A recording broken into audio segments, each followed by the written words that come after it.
slow poke.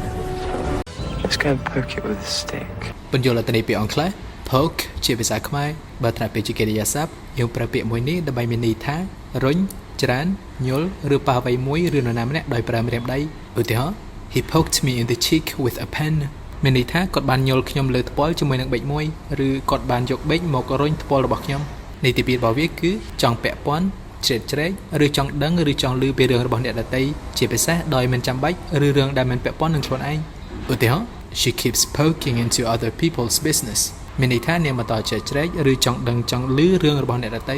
បើតាមបណ្ដាញសង្គមវិញយើងផុសនរណាម្នាក់ដើម្បីធ្វើឲ្យគេចាប់អារម្មណ៍ដែលជាសញ្ញារាក់ទាក់ឬចង់បង្ហាញថាយើងចង់មានទំនាក់ទំនងជាមួយគេបើថ្នាក់ពេទ្យជំនាញវិញយើងប្រើពាក្យមួយនេះដើម្បីសំដៅលើការរុញច្រានញុលការចង់ដឹងចង់ឮឬជឿជ័យរឿងអ្នកដទៃឬការឲ្យសញ្ញាលើបណ្ដាញសង្គមដើម្បីរាក់ទាក់ឬចង់បានការចាប់អារម្មណ៍ពីគេ